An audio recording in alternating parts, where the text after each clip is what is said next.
Really, though, with these New York Yankees, it's been quite the run. And I want to start out this segment of ours with an analogy. I'm a big analogy guy. I like this type of stuff. So here we go. Remember that kid? This is going to be one of those. When you were in high school, right? High school, middle school, whatever you want to do. Sure. Insert place or time here. He's kind of tall, kind of goofy looking, maybe a little bit dorky. Everyone looked at this kid and went, no way, just stay away, right? But there was that party that was like, wait, but hold on. He's really tall. He's kind of lanky. He can be athletic.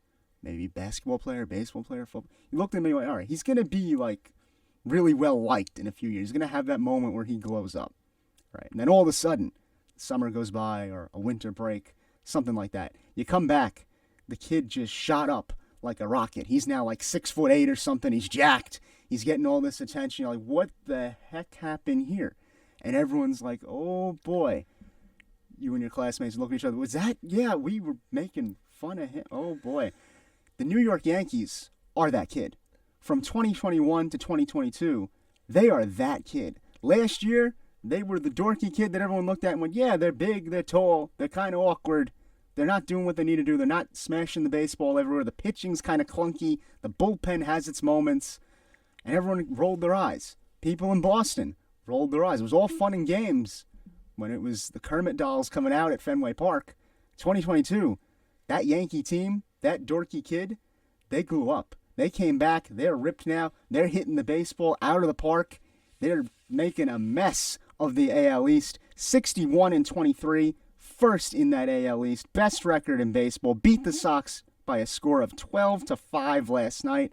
Home run from Josh Donaldson, big night from W.B. Mason. Matt Carpenter as well had a home run and a huge double for the team. This Yankees team is special, man, and they grew up in the blink of an eye. And it's hard to say we really saw it coming because the team didn't change that much year over year.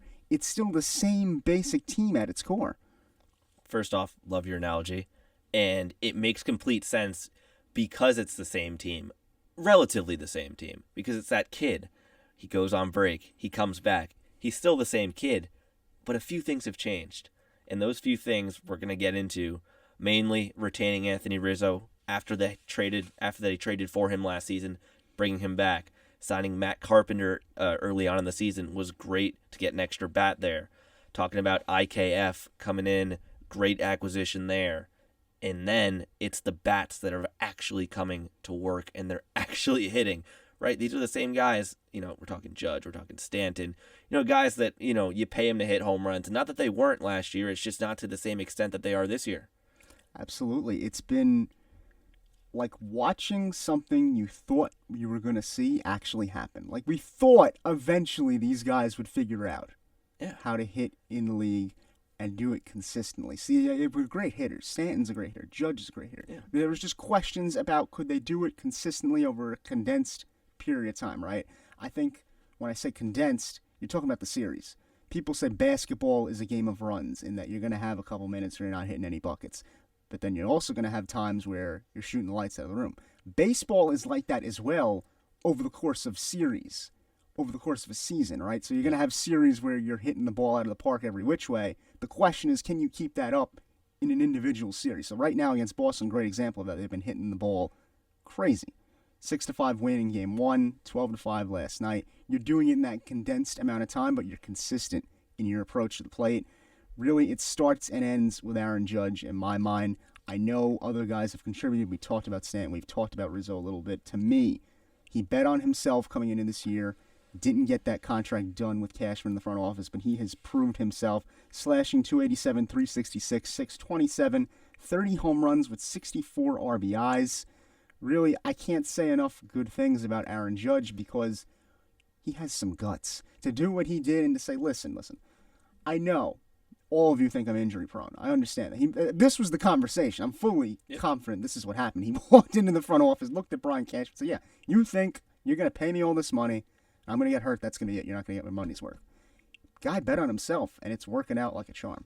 He bet on himself, and not only is he winning, if you're a Yankees fan, you have to hope that you give Aaron Judge whatever he wants when this offseason comes. You do not want to see him in another uniform, God forbid a Mets uniform next season. Ooh, maybe Uncle Stevie has something up his sleeve? Well, that's my point. Ooh. I mean, it gets very dangerous if a guy like Aaron Judge hits the market, especially after a season that he's having, assuming that he continues the pace that he's at. And then back to your point about, baseball, it's a game of series. The Yankees have only lost 2 series this entire season so far, which is, that's staggering. 2 series. That's it. So, in terms of this Yankees outburst, I'm going to call it an outburst because it feels very much like there came a point in the season. It might have been that series against Toronto where the team just flipped it and they got angry. Even listening to Aaron Boone in the post-game press conferences is funny now. He just looks at the media and he's like, we a day at a time.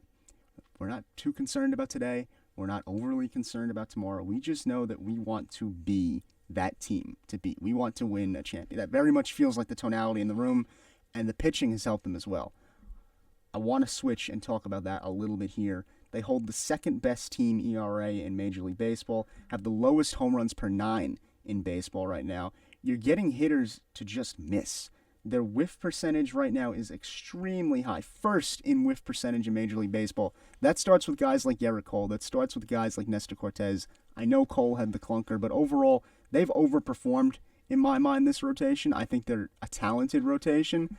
I don't think they're as talented as they were when they were, throwing shutouts night in, night out, or one-run games night in, night out. I think there's a certain ceiling for that group, but even that ceiling is really good and good enough to compete for a world championship. I think it's more than good enough just because you always feel like in baseball, either you have great pitching or great hitting. You have to, you can't have everything unless you're the New York Yankees, because if the pitcher gives up, if Cole gives up 3-4 runs, the offense will come to play and they'll score more than that.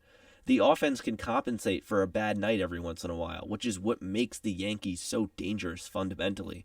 That, you can hit Gerrit Cole all you want, but Aaron Judge and Giancarlo Stanton and Anthony Rizzo and the entire Yankees offense are going to put up more than enough runs to cover the difference. Yeah, that offense seems to make up for a lot of bleak moments in the rotation. Not that there's been many bleak moments, but when there are those moments, the offense seems to step up. I mean, even Cole the other night had kind of a clunker. Yeah, but it didn't matter. Well, we forget about that already. He gave up 5 runs, right? And you won the game. Yep. So this is the important thing. You can give up 3-4 runs, but if your offense is cooking, you're going to win games. Yep. And that's what the Yankees figured out uniquely this year. That was something they couldn't do last season. They were grounded into a lot of double plays, couldn't hit with runners in scoring positions. A little bit of what was going on in Queens as well. I looked at this Yankees offense, and I have an understanding that there's going to be peaks and valleys from here on out. I don't think it's all just going to go straight up. In fact, I don't think you even want that if you're a Yankees fan. You don't want to peak too early. You want to have a situation where it stays somewhat stable. If you're going to have a dip, I think now might be the time to have that dip, because assuming you finish strong against Boston, I believe they will, you're looking really good in the AL East. I'd go so far as to say the AL East is probably over.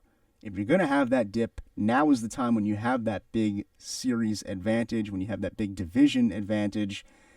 If someone's going to get hot and really maybe carry the load a little bit from Judge and Stanton, who are inevitably going to slow down just a tad, I'm looking at Gleyber Torres, who's had a good year so far, but he could do even better. 264 average, 13 home runs. If he gets hot, he's the type of guy that can carry you for stretches. He's second on the team in doubles. Major X factor, potentially. Oh, I love what they're doing with Gleyber this season. They were kind of moving him around early on, both in the lineup. They had him on the bench for a little bit, and they're kind of playing with him a little bit, but there's been so many situations in which they bring him in as a pinch hitter. I think, correct me if I'm wrong, he might have had a pinch hit, either walk off, or he's had a couple really big hits late in games where he wasn't even the initial starting second baseman.